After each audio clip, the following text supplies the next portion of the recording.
നമ്മളൊരു ദിവസം ഒരു കടയിൽ പോയി നമ്മളൊരു കാപ്പി കുടിച്ചെന്ന് വിചാരിക്കുക. അത് കഴിഞ്ഞിട്ട് അതിൻ്റെ പൈസ കൊടുത്തിട്ട് നമ്മൾ തിരിച്ച് വീട്ടിലേക്ക് വന്നു.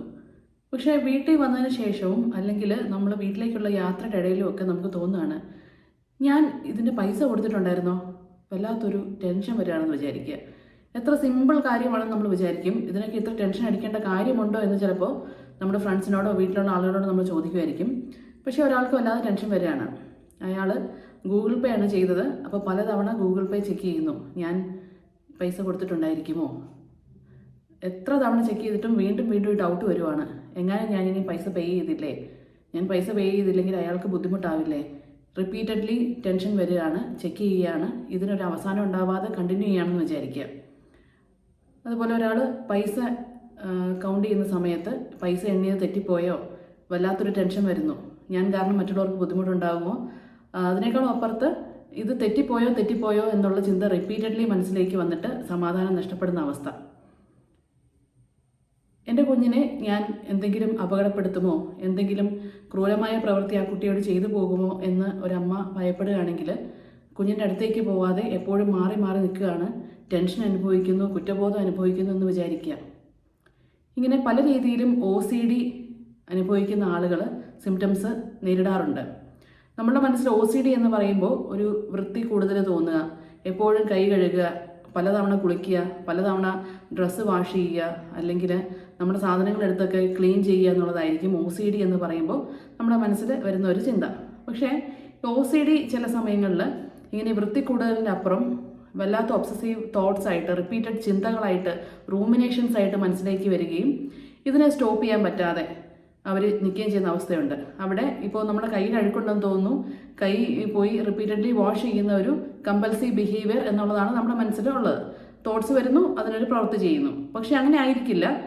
ചിലരുടെ റൂമിനേഷൻസ് എന്ന പേരിൽ, അതായത് ചിന്തകൾ മാത്രമേ ഉണ്ടാവുള്ളൂ. റിപ്പീറ്റഡ്ലി ചിന്ത വരികയാണ്, ഞാൻ മറ്റൊരാളെ ഉപദ്രവിക്കുമോ, അല്ലെങ്കിൽ ഞാൻ ഒരാളെ നോക്കി അത് മോശമായ കണ്ണോടുകൂടി ആയി പോയോ എന്നുള്ള ഒരു ഡൗട്ട് മനസ്സിലേക്ക് വരിക.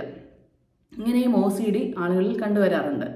അതിനൊക്കെ സാധാരണ OCDയെ പറ്റി കേൾക്കുന്ന ആൾക്കാർ ഇതിൻ്റെ ഒരു എത്രമാത്രം ഇത് സിവിയർ ആണ്, അല്ലെങ്കിൽ ഇതിന് അനുഭവിക്കുന്ന ആളുടെ വിഷമം എത്രമാത്രമാണെന്ന് അറിയാതിരിക്കുമ്പോൾ നമ്മൾ ചിലപ്പോൾ ചിന്തിച്ചു പോവാം, ഇത് അവർക്ക് തന്നെ അറിയാമല്ലോ ഒരു തോന്നലാണെന്നുള്ളത്, എന്നാൽ പിന്നെ അവർക്ക് തന്നെ അങ്ങ് മാറ്റിയാൽ പോരെ എന്ന് നമ്മൾ ചിന്തിക്കാറുണ്ട്. പക്ഷേ അവർക്ക് നല്ല അവയർനെസ് ഉണ്ട്, ഇത് അവരുടെ തോന്നലാണ് എന്ന അവയർനെസ് അവിടെ നിൽക്കുമ്പോഴും അതേ സ്ട്രെങ്ത് തന്നെ ഈ ഡൗട്ട് അവരെ അഫക്റ്റ് ചെയ്യുന്നു എന്നുള്ളതാണ് OCDയുടെ ഒരു പ്രത്യേകത എന്ന് പറയുന്നത്. OCD മാറ്റാനായിട്ട് നമ്മൾ റിപ്പീറ്റഡായിട്ട് ചില കാര്യങ്ങളെ ഫേസ് ചെയ്യാൻ അവരെ നമ്മൾ പഠിപ്പിക്കേണ്ടതായിട്ട് വരും. അതുപോലെ തന്നെ നമുക്ക് അവരുടെ ചിന്തകളെ മാറ്റിമറിക്കുന്ന രീതിയിൽ, കാരണം ഒരുപാട് തെറ്റായിട്ടുള്ള ചിന്തകൾ അവരുടെ മനസ്സിലുണ്ടായിരിക്കും, അതിനെ മാറ്റി പുതിയ രീതിയിലേക്ക് അവരുടെ ചിന്താരീതികളെ മാറ്റാൻ, പോസിറ്റീവാക്കി മാറ്റാൻ നമ്മൾ ശ്രമിക്കണം. അതുപോലെ തന്നെ അവർക്ക് സെൽഫ് എസ്റ്റീമും അതുപോലെ തന്നെ അവർക്ക് ഒരു ഡിപ്രഷൻ ഫേസിലേക്കുമൊക്കെ OCD കാരണം പോകാനായിട്ട് സാധ്യതയുണ്ട്.